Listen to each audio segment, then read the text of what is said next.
भीष्म पितामह की एक गलती के कारण शुरू हुई 9 दिन की नवरात्रि।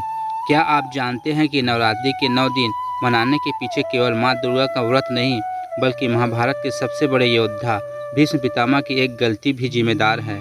हाँ, यह सच है और यह कहानी आपको हिला देगी। महाभारत का युद्ध पहले चरम पर था। कौरव और पांडवों दोनों ओर से भयानक रक्तपात हो रहा था। युद्ध का पहला दिन शुरू हुआ तो कौरवों के सेनापति बने भीष्म पितामह। भीष्म इतने प्रचंड योद्धा थे कि पहले दिन से ही उन्होंने पांडव सेना में हाहाकार मचा दिया। दूसरे, तीसरे, चौथे दिन भी यह क्रम चलता रहा। भीष्म पितामह अपने प्रतिज्ञा के कारण पांडवों पर पूरी शक्ति से वार कर रहे थे। अर्जुन समेत पांडव भीष्म को रोकने की कोशिश करते पर असफल हो रहे थे। पांचवें दिन भीषम युद्ध हुआ। भीष्म के सामने कोई टिक नहीं पा रहा था। द्रौपदी के पांचों पुत्र अभिमन्यु, धृतराष्ट्र तक भी भीष्म के रथ के सामने टिक न सके। पांडव धीरे धीरे टूटने लगे।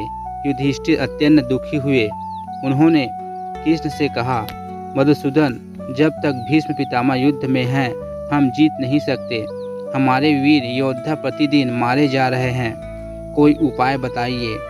कृष्ण मुस्कुराए और बोले, युधिष्ठिर, भीष्म अजय है, लेकिन धर्म के बंधन में बंधे हुए हैं। उन्हें हराने के लिए शक्ति चाहिए, वह शक्ति जो स्वयं देवी दुर्गा से प्राप्त होती है।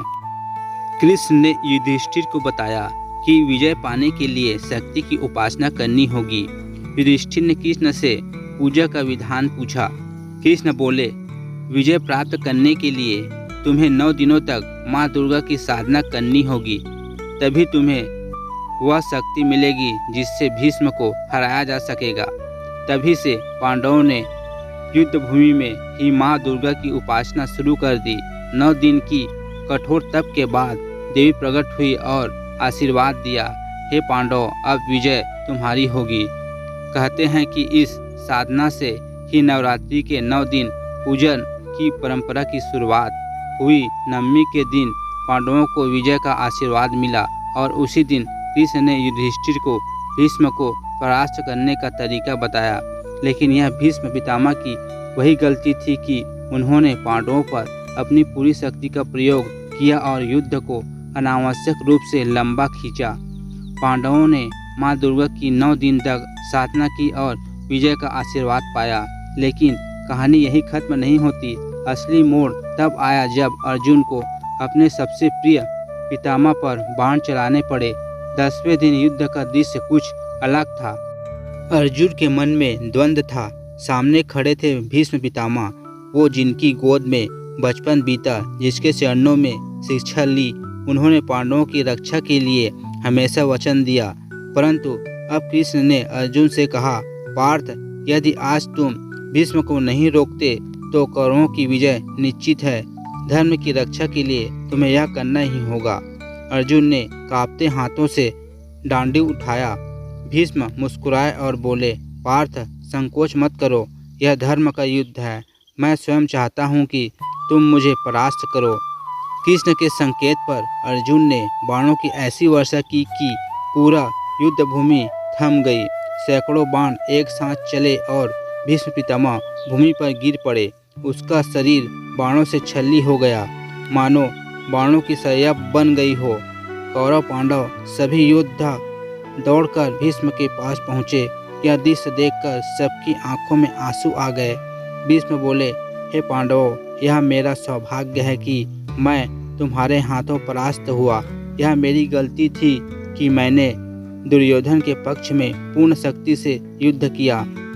धर्म की रक्षा के लिए यह आवश्यक था। युधिष्ठिर ने हाथ जोड़कर कहा, पितामह, माँ दुर्गा की साधना से ही हमें यह शक्ति मिली है।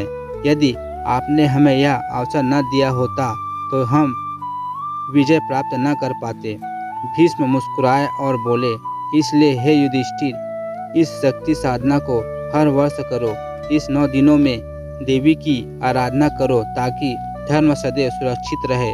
कहते हैं कि भीष्म के इस वचन के बाद ही नवरात्रि को एक वार्षिक वर्ष के रूप में मनाना प्रारंभ हुआ। भीष्म ने बाण छाया पर लेटे लेटे धर्म, नीति और जीवन के गुण रहस्य समझाए। वे सूर्य के उत्तरायण होने तक जीवित रहे और फिर गंगा किनारे देह त्याग दिया।